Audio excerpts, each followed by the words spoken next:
This is the infamous or famous James Campbell. That's me, Navin Naidoo.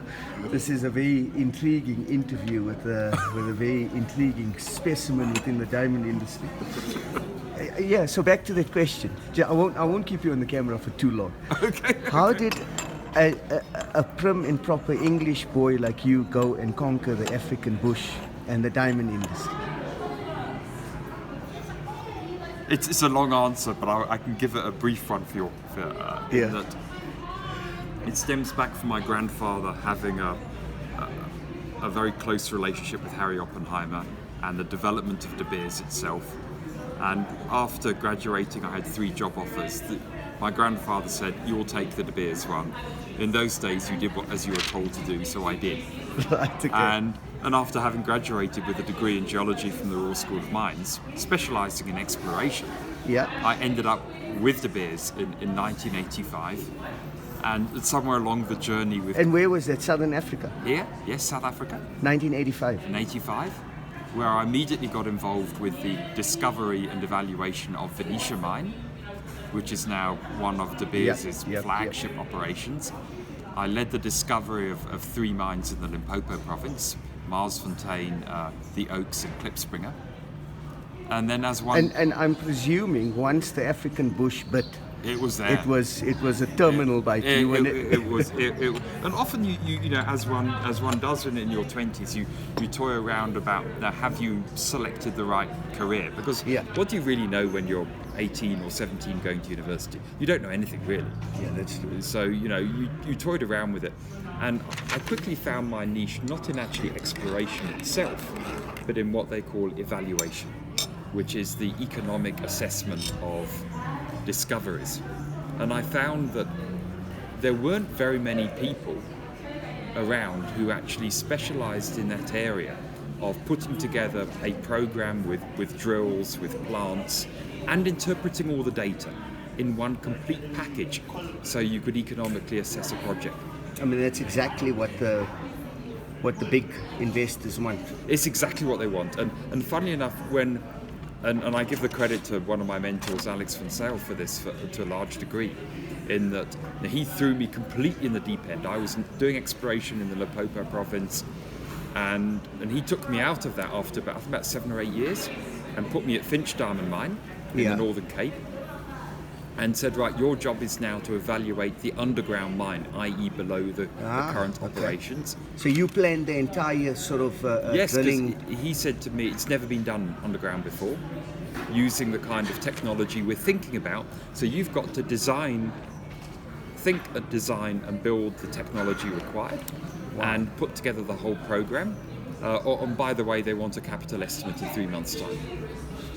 So there's nothing like being thrown in the deep end. I don't think I slept for 3 months. We designed the first major underground large diameter drilling program. So, and that was basically to actually to map out the ore body. Well, you had a surface mine already. Right. Okay. And it was being mined surface. You had a piece of underground which had already been evaluated. But then even below that, they knew the kimberlite was there, but they had no idea the grade, the value, the size, the shape, anything. And so what sort of technology did you use? We used 3 different kinds of technology. First thing we used was core drilling, which is automatic to actually get the internal geology, the contacts. And to what sort of depth? We were running at the bottom of the mine, the very last level, which was 680 meters below the bottom. Now just correct me if I'm wrong. With the kimberlite extrusion, that would have extended very much deeper into yes. Yeah, and we had essentially up to where the origin would have been, yeah? Well, often these things pinch out. Okay. At depth, at some particular point. So there's a thin stream that comes up and then blows out. That's exactly like that. Okay. So with this one, the surface mine was, from memory, was going to about 350, 375. This first underground block, and they were mining the surface at that point, was going from 375 to 580, and that will take them up to about another 10 years. But because it takes 10 years to plan an underground mine, because often you put in 50 kilometers of underground tunnels, they wanted to know what the next kind of a block cave could be, which would be 680 to about 900 meters below the surface. And that would all be done with shafts? Well, and underground tunnels? The first thing we did is we because the shaft was actually along, here's the kimberlite here. Yeah. The shaft was sitting here. So we drove a tunnel Right. to close to the kimberlite. We then did core drilling to find out where the kimberlite was. We then drove a tunnel into the kimberlite with various crosscuts across it. And we took all the kimberlite that we blasted and drilled out to the surface and processed it. So that was the first thing. So it gave us a very large bulk sample of kimberlite. Yes. So I think I had a mining team of about 200 people doing this, and you had to very closely control it. That block came from there, and it came up, and you had And then, did you have software engineers that actually put it all together to develop this a little bit before that. Before that. So what was this? All done manually? It was on the very, very early days of Datamine and Gemcom.